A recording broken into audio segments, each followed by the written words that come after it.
Li Shuyan to give us a talk. Professor received a PhD degree from the Graduate Institute of Electronic Engineering in National Taiwan University in 2009.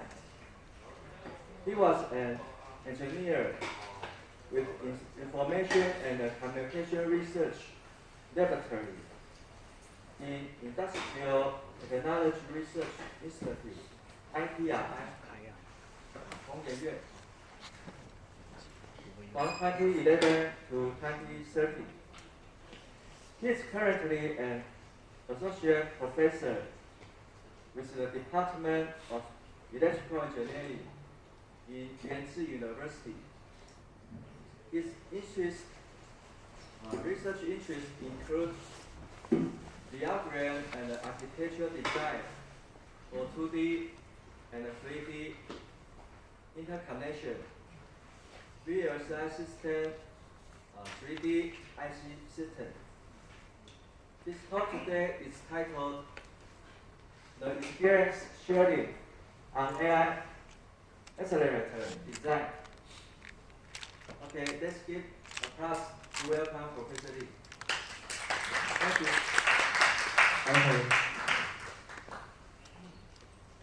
Okay, thanks for the introduction from Professor Wang. Today, I want to show some experience sharing on the AI accelerator design.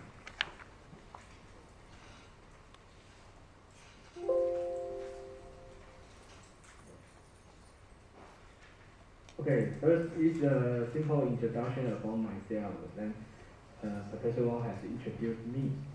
So I research interest about 3DIC, thermal control design, and AI accelerator and memory architecture design, and also the biosignal central detection and conversion design, because we are co-work with the Far Eastern Memory Hospital, 就是亚东医院, and we co-work with the Far Eastern Memory Hospital and do some biosignal central detection and conversion. This is our lab. It's about a reliable digital system.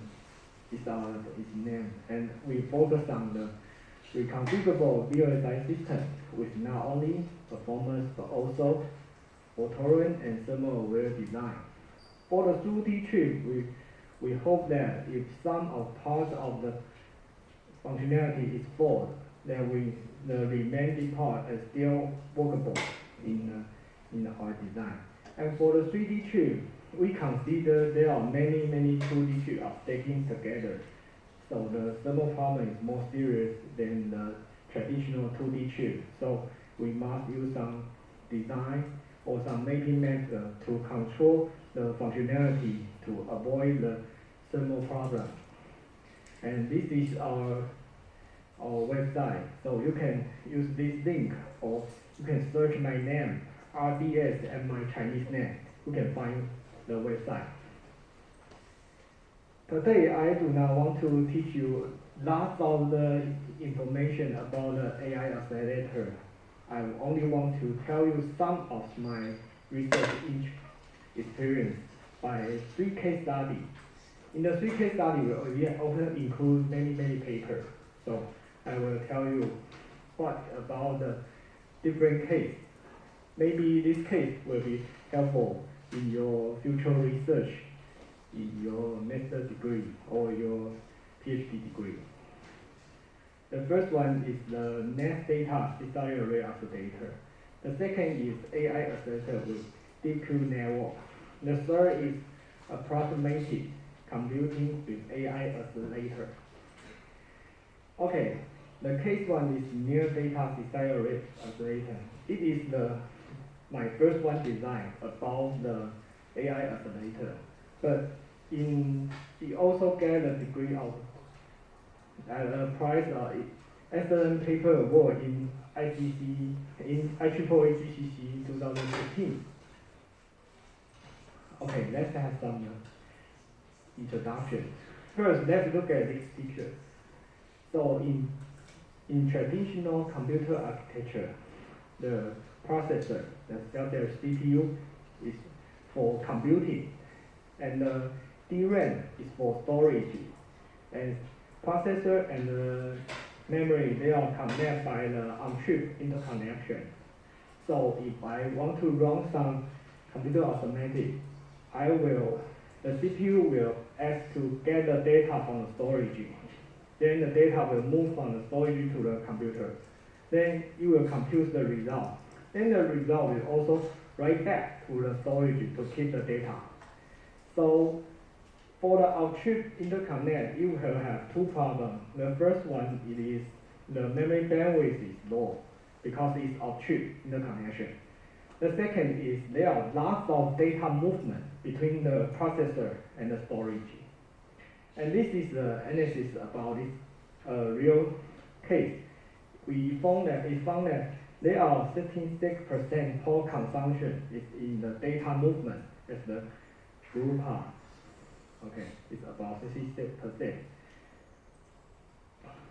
So if we want to solve the two problems, the problem is memory bandwidth, the second is data movement. In the research, you will try to do is to staking the DRAM and also staking the processor. So with this method, the bandwidth will increase because the memory and the CPU do not connect with the off-chip interconnect. They connect by the on-chip silicon via. But it still has a high data movement because of its application. It still move data between the memory and the processor. And it also has a thermal problem because you stick many 2D chips in the 3D architecture. So in this paper, we try to propose another idea. It's a 3D near data processing, 3D NDP. In the 3D NDP, it not only has a CPU and DRAM, it also has an oscillator. And the oscillator, it can calculate a specified function and also keep the tempo value.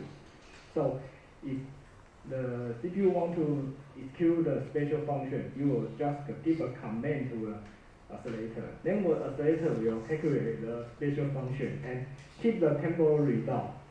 Finally, the final result will write back to the memory. So you can avoid lots of data movement between the CPU and the DRAM. So you can solve the lower data movement by the oscillator. This is two types of the relative work. The one is for specific design for oscillator. So in this case, the application, the functionality of the oscillator may contain for different functions for different applications. For example, in this case, it has the functionality for image processing such as reshape or resampling or feature extraction or FFT or any other else. And the second one is the reconfigurable design for oscillator. It's more general design in the research. It has many functional units and a regular interconnection. It recently, such as the conventional neural network, you must always use the regular design in this case. So this is an example for it has many functional regular architecture with the functionality, many functional units and many regular interconnection and some switch. This is a comparison for the relative work. So it has two specified designs for oscillator. And it also has many reconfigurable designs for oscillator. And our proposed method is similar to the relative work 10 and 11. They will use the design array architecture. The functionality is MAC unit. And it also has a register to keep as the local storage in the oscillator. And we analyze the power, latency, area, and temperature. And we also implement in hardware. So our proposed design is called Near Data System Array Oscillator, NDSAA.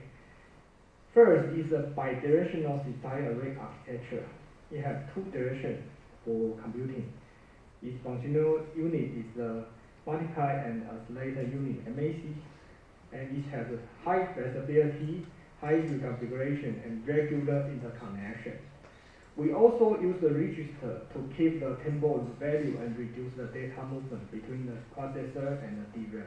So this is the architecture. You use the serial array architecture to design or to realize the special function.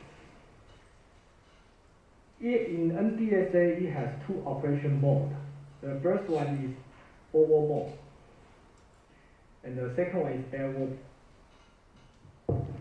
The second one is backward mode, and the internal architecture is look like this. We add some marks to support the two directions for the MAC operation. In the forward, it will operate as OF equal to SF multiple WF plus YF. The backward is OB equal to XB plus multiple WB plus YB. This is the architecture. So we can support the serial array architecture with the special function from I give the input here and get the output here, and all in the forward mode. And another is I can get the input from here and get the output from here. So there are two directions. Let's look at what the feature of the NDSA. In traditional 3D DRAM, it's taking the CPU and DRAM. So if I want to calculate the function in the CPU, first I will have a memory read the data from the DRAM, and memory write the temporal result to the DRAM. Also get the data from the DRAM and compute in processor. Then I will repeat this step. Finally, I will get a result and write back to the DRAM. So there are many memory read and memory write. If I apply NDSA to 3D DRAM, it will read the data from the DRAM to NDSA. Then it will use forward mode to calculate the computation. Then we'll store in the local register. Then we will get the data from backward mode and also store in the local register. And we'll repeat the step of the forward, backward. Then finally result I will write back to the DRAM. So the loss of the data movement between the CPU and the DRAM are removed. And also keep the data in the local register. So the memory read and memory write are reduced, and latency are reduced, and the power are reduced. So this is we try two different applications. The first one is FIR filter. The second one is matrix multiplication. It can operate in the forward mode and backward mode, and repeat. So it can support two different applications in this paper. We also create a simulation environment to simulate the system with the stacking of NDSA and 3D DRAM. So to simulate the memory controller, we use the memory controller simulator. DRAM Sim2 is tool. It's a simulator for memory controller. For the 3D DRAM, we use the general and open source DDR2 DRAM model from the reference. Then we use the simplified floor plan to stacking them as the 3D DRAM. And for the NDSA, we realize from the algorithm and architecture, then in the hardware design to get its chip layout, and we extract its floor plan for the simulation of the thermal and power and latency. So we use the hotspot tool to simulate the thermal simulation. In this page, we show the NDSA is realized TSMC 90nm CMOS technology. So for each layer, is floor plan is look like this. It has 16 MAC, and this is the chip layout. And we use the simplified floor plan for the MAC. Then we'll extract its power profile for the steady power for the component in the MAC, such as the adder, multiplier, and peripheral, and the local register. This is the power value for standby and active power. For DRAM, we'll apply the DDR2 DRAM model from the reference.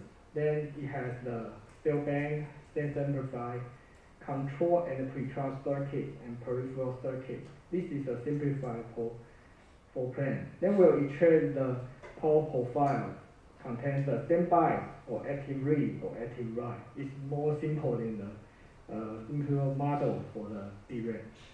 So we also stacking at a 4-layer 3D DRAM system as an parameter shown as this. After optimization, we can find that the latency can be reduced from 51% to 70% in compared to generic CSI array for DRAM read and DRAM write.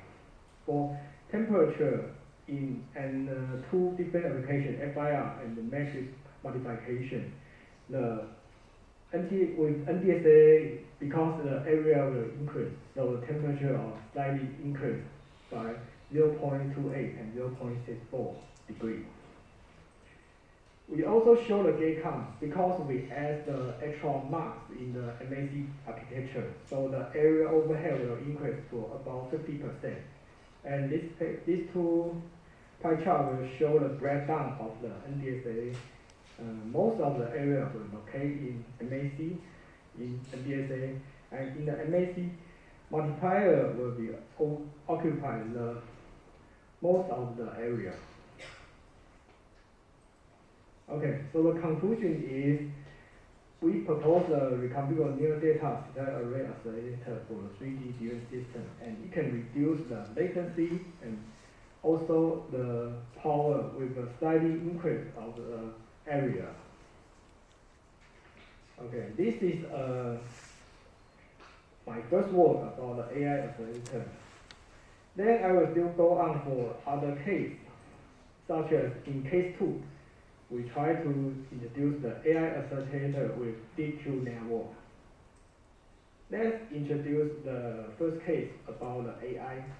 Let's look at this figure.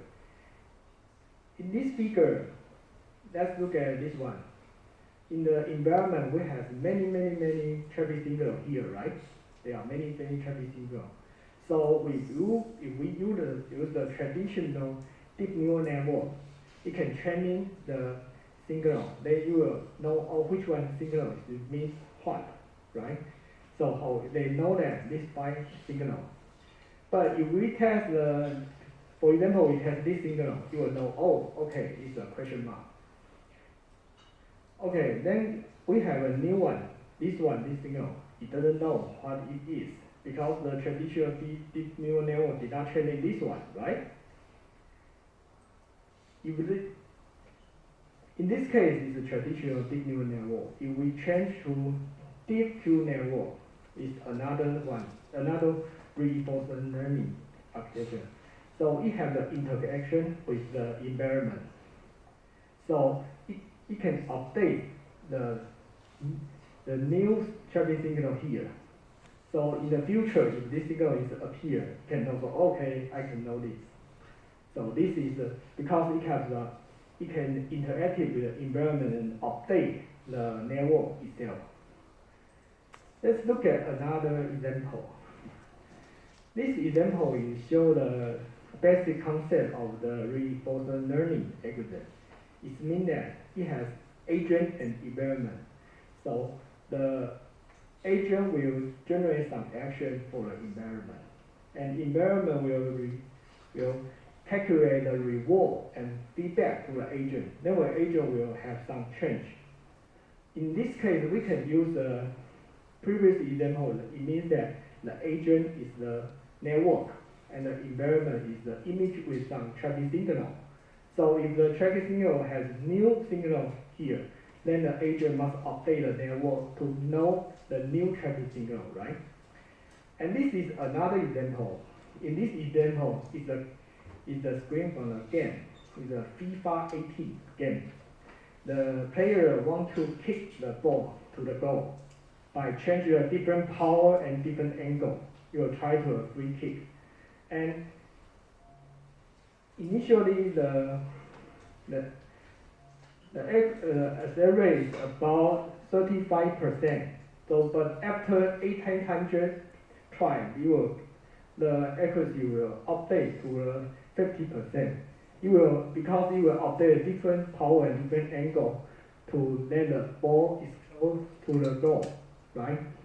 So this is the best concept about reinforcement learning. Okay, in the reinforcement learning, traditionally you will use a Q-learning in the agent to determine the action for different states. For example, I want to change the power and I want to change the angle in the FIFA game. So it has many states to select the action. But if the state is huge, then this table is very large and the storage is very big. So then in gradient design, you will replace the deep network to DQ1 to replace the Q-learning. You will use the neural network to calculate the action by the state and the current state and some parameter to determine the action for the environment. For this case, we try to focus on the location of the traffic signal. First, we consider the technique is to predict the possible direction for the location of the object. We found that this technique is very helpful to reduce the selection of the action. So our step is to first we get the image data set, then we will use the color analysis, such as the CIED 2000. It will analyze the figure to let me know it's close to blue or close to green. For example, let's look at this figure. If I analyze it's close to green, the green is more clear than blue is more clear to the green, right? So I will say we will use the blue image. After that, we will transfer as black and white image like this. Then this figure will have the square divided as a 9 region. Then we'll can generate a vector from the start SP. SP is the starting point, and our goal is to find the target point PP, and they will create a vector. But we will predict the possible direction by the predict point PP. So in this work, we try to find a vector from SP to PP is close to the SP to PP to reduce to help us to reduce the action. With the color transform, we create a reinforcement learning system. It contains the VGG and the DQN. In the VGG is the famous CNN model in neural network in AI application. You can get the feature from the image. After we get a feature from the image, we will use the DQN selection action to move the predict bounding box to move close to our goal is to close to the Guangzhou bounding box is our target. Then every time the predict bounding box and the Guangzhou bounding box will calculate the reward. We use the IOU. The reward will feed back to a DQN to update the network parameter. So the action will repeat. They will repeat until the predict bounding box is close to the Guangzhou bounding box. And this is our traffic panel data set in this experiment. It has many different objects. This is the reference design in this work. It has many actions for move and for zoom and for stop. And it also has its equation for reward and the beta value. The beta value indicates the step size. The step size to move your predict bounding box is fixed in the related work. Then this is the example. So you want to move from the predict bounding box to the target bounding box, target object with the IOU is over 0.5. Then in our in our design, we want to reduce the step count in DQ network because the operation in the DQN will repeat many times. If I reduce the step count, I can reduce the power and the latency. So the first one will address the action. We remove the bigger action and also other action and add other action, such as it can move in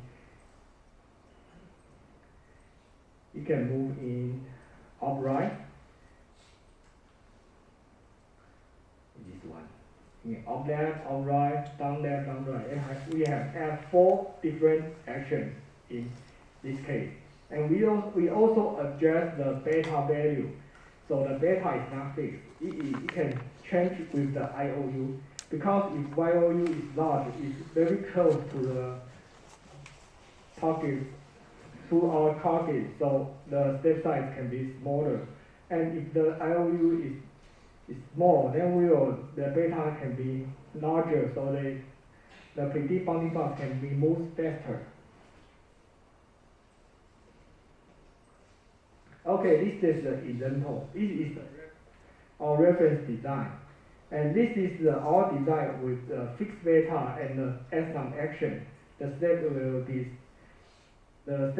reduced. And with this case, we add the variable beta and also add some action. The step will be reduced again. In this case, they will compare the different steps count. If I add some action and we also have the variable beta, the step count will be reduced to about 40%. And we also try to apply this system with other convolutional neural network architecture with DQN and different applications. We try to decay the glaucoma by this fast converged DQ network. In this work, we try to detect the feature in the glaucoma image. And what we do is we also add more action. So we add some screening in different directions, such as we can screen the screen in this direction. Okay, this one. So the predicted bounding box can screen in the down right. This is this one. Okay, also the down left, up right, up left, of screen help, and screen help is mean that the window, previous windows here, and the screen help in the help of the screen in the left direction or right direction. This is this one. Okay, so screen, this one, this 4 case. And we also add some reward, different case of the reward for move and zoom and stop, and the variable beta.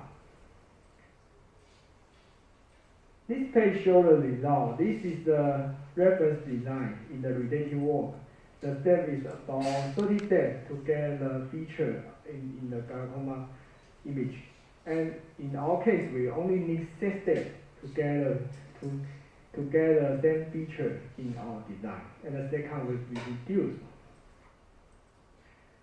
And our proposed fast converged DQ network, we also realized in hardware. And this is chip layout, and this is spec. We realized this design in TSMC 90 nanometer CMOS technology with 100 megahertz operation frequency. And this is gate count and its power. This is the reference of our case 2.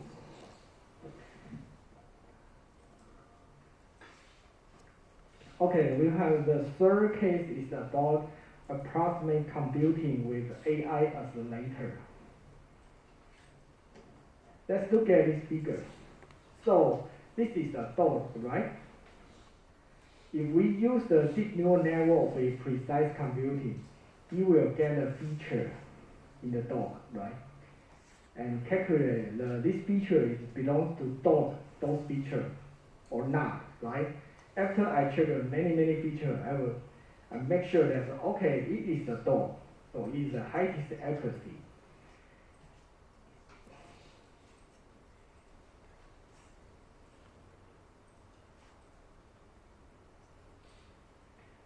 Then if we try to use the approximate computing, the feature will check, the still feature will be checked. And the computing will be simpler, right? So in this case, I check 4 features to make sure it belongs to dog or not. In this case, I check 2 features, and maybe I will use more simple computation to make sure this feature belongs to dog's feature or not. So the accuracy will be decreased, and the computation will also be decreased, and the power will decrease, and speed will increase. So in many applications, the result of the accuracy of the approximate computing did not influence very seriously. It only has a little or slight decrease of the accuracy. So, but the power and computation will be reduced. Many power operations will be reduced. So many researchers focus on the approximate computing for deep neural network. Let's look at this example. In this work, we propose let's look at it. We follow the related work. In the related work, it has the iterative approximate multiplier. In convolutional neural network, it's for image detection. A lot of the MAC operation will in the convolutional neural network. Our goal is to reduce the area and power of the multiplication with slightly accuracy loss. This is from the related work. It has many approximate multiplier oscillators connect as a C-SARI array. In each of the approximate multiplier oscillator, AMA, it contains 1 adder and 1 multiplier.